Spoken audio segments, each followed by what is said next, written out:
I wanted to say hi real quick. My name is Paul Coote. I'm the Center Director here at the Burton 4-H Center. I wanted to welcome you all for coming out and say thank you for coming out. I know a lot of you came quite a ways to be here today, so thank you for that effort. We appreciate that support. I want to do a quick shout out to the staff that I work with here. I see Mary Tilley back there. Mary Tilley runs our office for us and helps me keep the back of the house straight. I'm glad to see she's with us. Graham Gorgas is our newest employee. He's a program assistant. He's going to help with everything. Erin Faye McNaught is our environmental education program coordinator, and she runs the front side of the house for us. I don't think Ed's going to cooperate and come on out, but Ed does the food for us. So thank you, Ed. Great food. I'm just glad y'all are here. Celebrate this anniversary with us. It's kind of ironic is not the right word, but it dawned on me this weekend while I was thinking about this that this is my anniversary with this facility because I started on November 1 in 2002. So I just started my 19th year here, which is pretty exciting for me. So thanks for being here. Appreciate that. We have a couple of Southeast District 4-Hers that are going to help us with our program today. Miss Addie Deal is here from Bullitt County. She's with the Southeast District Junior Board Vice President. She's going to help us with the American Pledge. And then we also have Aubriana Stewart from Bryant County. She's the Southeast District Junior Board President, and she's going to do the 4-H Pledge for us. Come on up, y'all.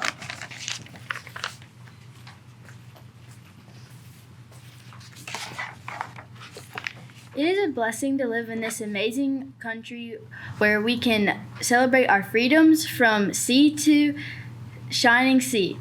Please stand for the Pledge of Allegiance. I pledge allegiance to the flag of the United States of America and to the republic for which it stands, one nation under God, indivisible, with liberty and justice for all. I am so honored to be here today representing Georgia 4-H. I have learned so much by being a part of this wonderful organization where kids like me can have fun, interacting learning experiences like the ones provided here at Burton 4-H Center. Please stand as we pay tribute to this awesome organization with the 4-H Pledge. I pledge my head to clear thinking, my heart to greater loyalty, my hands to larger service, and my health to better living for my club, my community, my country, and my world. You may be seated. At this time, I will turn it over to Mr. Arch Smith, State 4-H Leader. Mr. Arch? Thank you, Audriana, and it's great to see all of you here today. We have all of you are special guests, and this is, while we have a small crowd, this is a big day for Burton 4-H Center, a big year. 75 years is nothing to laugh about, and we are certainly grateful for your taking time to be here. And with us today is the mayor of Tybee Island, Miss Shirley Sessions in the back. Shirley, we're glad to have you here. And we welcome so many of your officers as well, and for protection on this day as well. Also, Bob and Maxine Burton, who this facility is named for, are with us, and their children, Michael Burton, and their daughter Rachel Burton, and her husband Eddie, Dylan. Thank you, Rachel. I apologize. And her husband Eddie are here, and we're just grateful for the support that they've given not only to this facility but to the 4-H program over the years in helping us make a difference in the lives of so many children. I also would want to introduce my colleague and friend for since the early 70s, Dr. Bo Riles, retired state 4-H leader, is here with us also.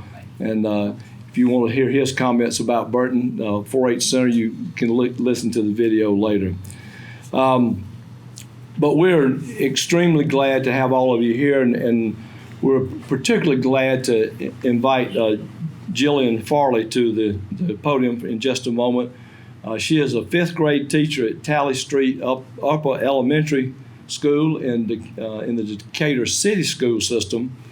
She's held a lot of 4-H roles. She was an active 4-H'er. She served as a camp counselor for several years, a leadership counselor. She's been a 4-H volunteer, going to camp with a number of people, but she's also served in the 4-H advisory committee. She was the lead teacher at her school to bring kids to Burton 4-H Center through environmental education. And so her experiences throughout 4-H are different than a lot of people. And just this past summer, we asked her to begin to be what I call the Dean of Women for our summer camping program at Rock Eagle. And so she works along with Charlie Worst in the summertime, helping us with the camping program. So Jillian, I'm going to ask you to come up and give us your perspective on Burton 4-H Center.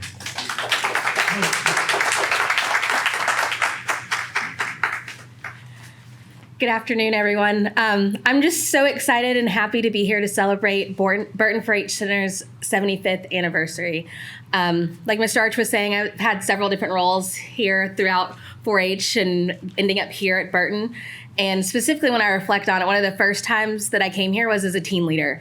And it really is what led me to want to be a 4-H camp counselor and to be a camp counselor here. That did take 4 summers before I landed here, but that's all right. And upon my summers here, it just really led to lots of fantastic friendships that I still have today, including just a lot of one of the things I think I took to the classroom after being a counselor was a lot of the hands-on activities that we got to do here as counselors, and really just getting to see how kids light up when they get to sing a song or really get to see in real life what we've been talking about. Specifically, being a counselor, I would say, has led me to really want to build relationships within my classroom with my students and just realizing how important that is. And as a former counselor and now a teacher, having my students be able to come to the Burton 4-H Center as part of the environmental education program has really been a light for me. Really, it's been full circle because I even started my 4-H career going to Jekyll as a student. So just really getting them to come here is an awesome opportunity. And just for them to light up when they're like, oh, that's what you meant when you said sand dune, Miss Farley? I get that, because they've seen it in person. And so just being able to have my students come here and being a memory that they have, especially I was here in 2020 right before everything closed down, and that's what my students continue to email me about as they reach back out after 2 years now that they're in 7th grade. And so I just love the memorable experiences that my students are able to have, and I would say that my time here as a counselor and then as an educator continues just to impact my classroom and my teaching and me personally with every visit that I get to bring back here. I'm also looking forward to hopefully bringing my 5th graders here this spring and for them to make even more memories here at the Burton 4-H Center. Mr. Arch.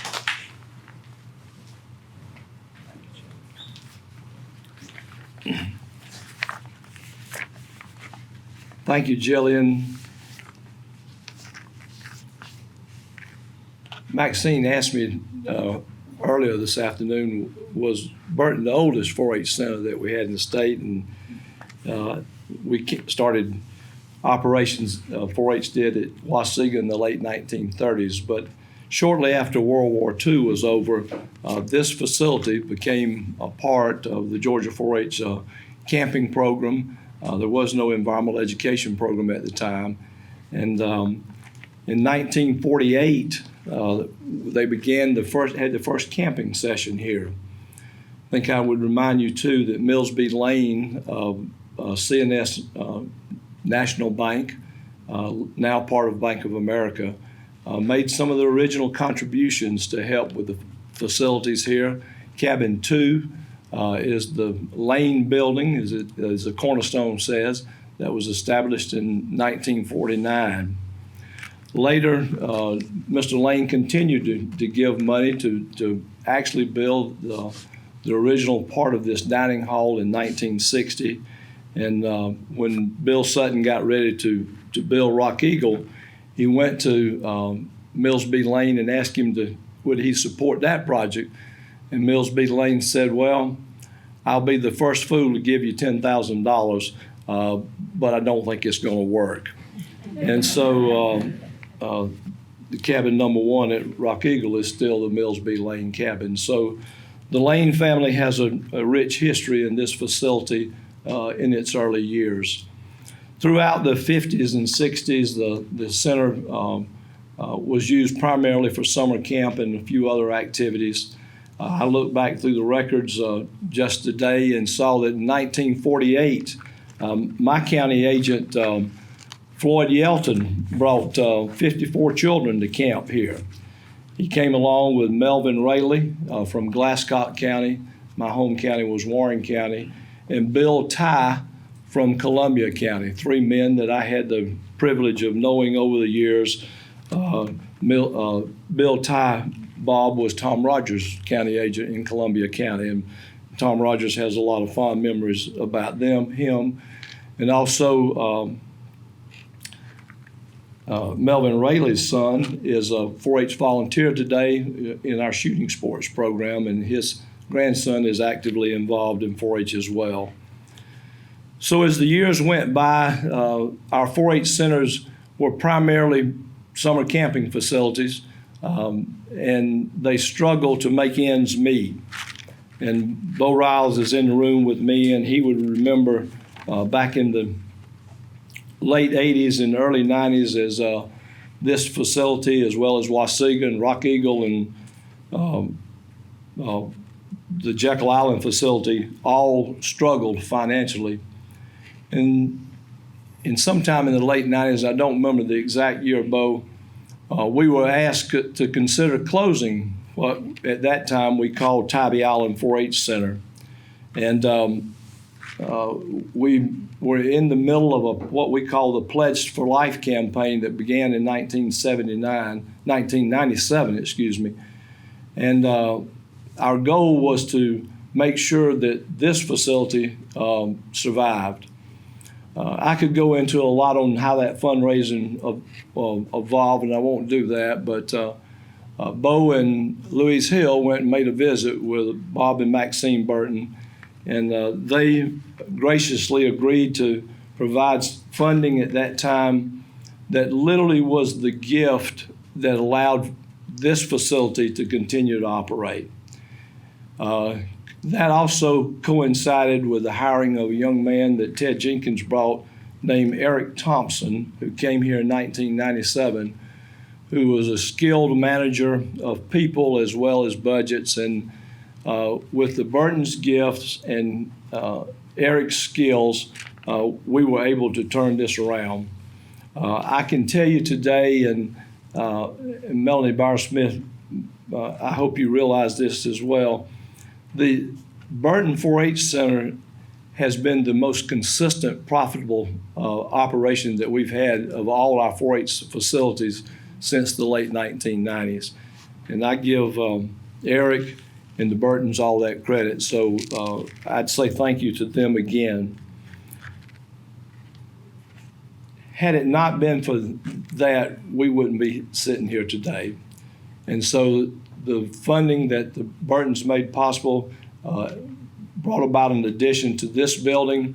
That we used it to build the staff house that we had here. We built an office building, renovated the A-frame, and a lot of other things with the funding they provided. And over time, this has become a popular destination. Now, I have to give a lot of credit to Paul Coote, too. He was the environmental education coordinator at Wasaga, and I wasn't sure that he was the right person for the job. But Diane Davies and I interviewed the group, and we made a decision that we would ask Paul to come here, and he's done a fabulous job over the years, and we continue to be pleased with his leadership. Bob Wallace, who worked with the university in the Office of University Architects, used to travel across the state with me to the different 4-H centers when I was the Associate State 4-H leader. And you might remember about the time in 2004, we began the operation of what's now Fordson 4-H Center in Hampton, Georgia. But that same year, we also renamed this facility Burton 4-H Center for the support that the Burton family has provided to 4-H. But Bob would accuse me. He said, I believe your favorite 4-H center is Fortson. And I said, Bob, I don't have a favorite one. I just want to see them all be successful. But he would tell me, as we would ride down here quite often, he'd say, now Burton is my favorite place to visit.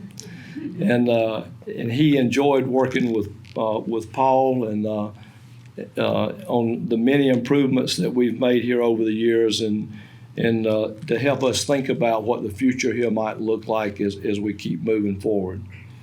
So the only thing I think that Paul mistake that he made, and along the way, maybe not the only mistake, but the biggest mistake he made, was he had the opportunity to hire Melanie Byersmith as the environmental education coordinator in, I believe that was 2003, wasn't it, Melanie? And he decided he would not do it because she had a school contract that she needed to finish. And so he said, no, I'm going to move on and hire somebody else. Well, turns out today Melanie is his boss. But Joe Caldell, who was at Jekyll at the time, decided to hire Melanie, and that probably wasn't good for Joe either because he was gone in a few months. So Eric Thompson was followed by Naomi Gamillion, and she's here with us. She was the center director in 2001 and 2002, shortly before Paul came. Eric was the center director here, and Naomi was hired as one of the environmental education coordinators. And one day, Eric stopped me and said, he actually called me one day, and he always called me Mr. Arch. He said, Mr. Arch, I got something I think I need to tell you about. And I said, well, okay. Wasn't sure what it was. He said, Naomi and I are courting, and I'm not sure if that's not a violation of university policy. And I said, well, Eric, we'll just keep that to ourselves right now. And in the summer of 2001, we joined them for a wedding here in Savannah, out in Savannah, and they've been together for many years. Eric actually went on down to Jekyll for us for a year or two, and ran that place as well. We have a rich history with our 4-H facilities.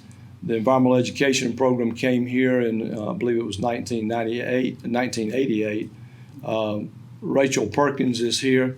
Rachel was the first environmental education coordinator here at Burton, or then Tybee Island 4-H Center. And we're so glad that you're here today too, Rachel. And thank you for your being the pioneer that helped start the environmental education program here. I was telling Rachel that yesterday I visited with Westmoreland for about 2.5 hours on St. Simon's as we remembered the times that were not so good.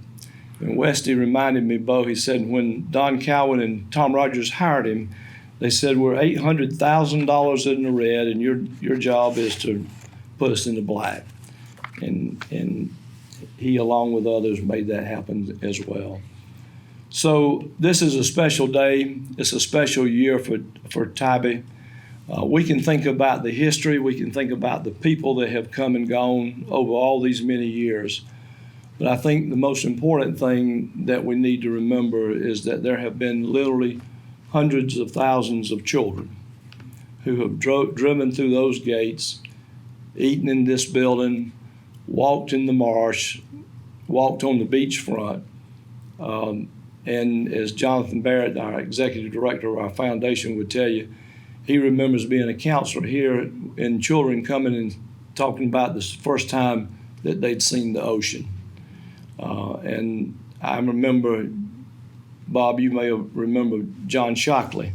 And John Shockley told me that when he got off the bus here as a counselor back in the 60s, and he told Cecil Johnson, he said, man, that's the biggest pond I've ever seen.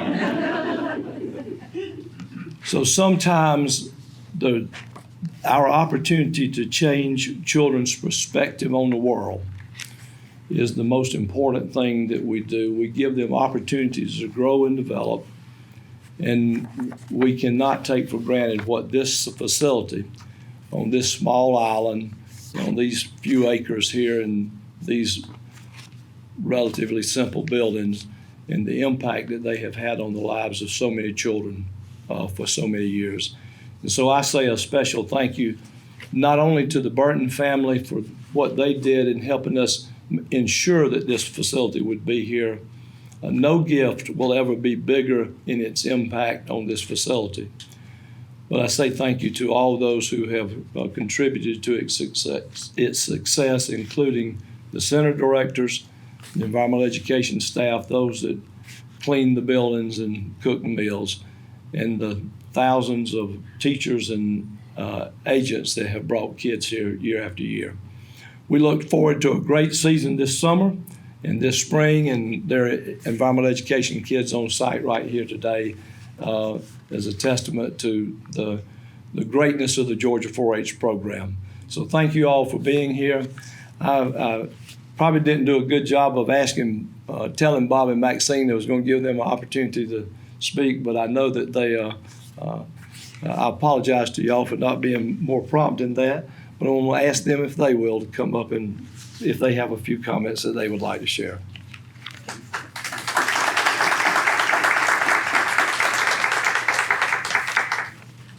Thank you so much.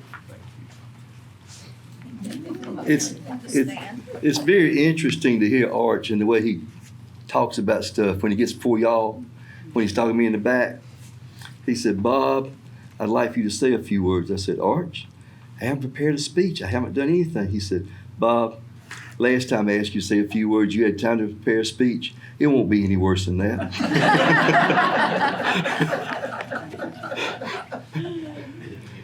So, as Art said, 75 years, you think about all the people that have given their time, the leaders, the agents, the volunteers, the people who've donated in order to keep this camp going for 75 years.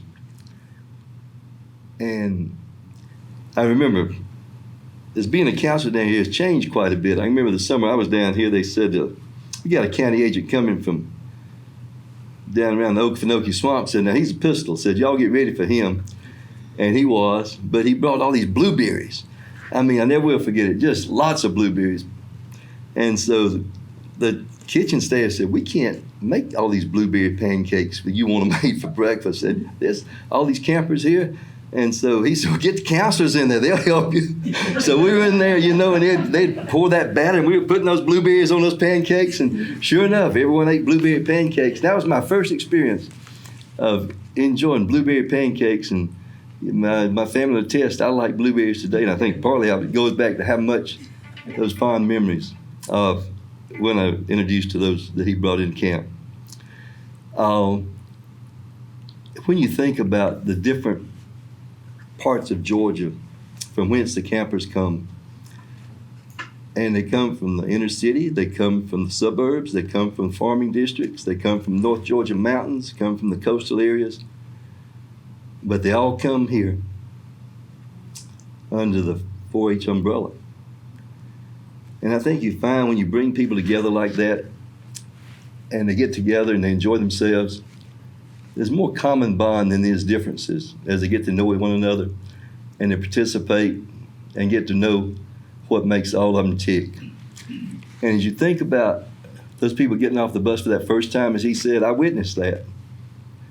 And I remember this little girl came from the mountains and she'd never seen the ocean. She got off that bus and she looked, and I know she thought I could see across that ocean.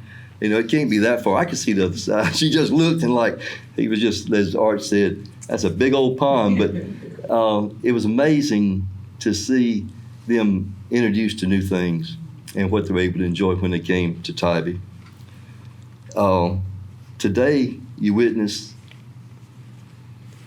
what 4-H is about is these people stand before you and they learn and they grow and they really show what 4-H is about. It's changing people's lives.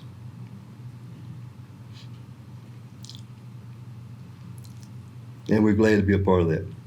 Thank you.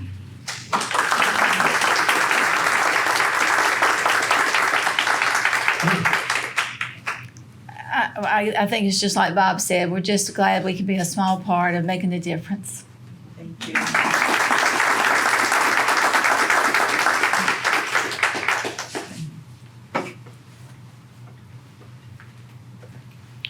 Thank you so much, Mr. Bob and Ms. Maxine, for your comments and for all your support in Georgia 4-H. My name is Jaden Randall, and I'm a Southeast District Senior Board Member for Bryan County. On behalf of Georgia 4-H across our state and all of the schools, teachers, and students who participate in the Georgia 4-H Environmental Education Program, I want to express our gratitude. I am grateful for all the people who have come before us who have made these experiences and opportunities that we have heard about today possible at the Burton 4-H Center on Tybee Island.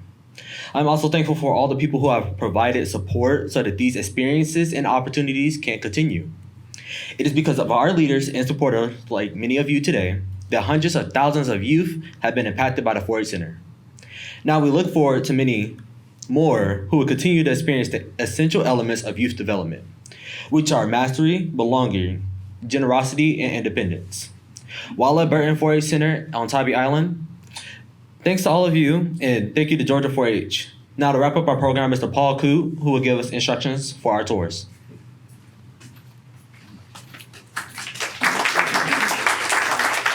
Thanks, Jaden, and thanks everybody for your comments, and again, just all of y'all for coming out today. We're going to do 2 basic tours. I'll lead half the group if you want to go, and Aaron Faye McNaught is going to lead the other half. So if you want to come with us, we'll just kind of walk around and see what we see. If you want to just do a self-guided tour or visit in here, that's fine as well. That's it for the formal stuff. We appreciate y'all being here. Thank you.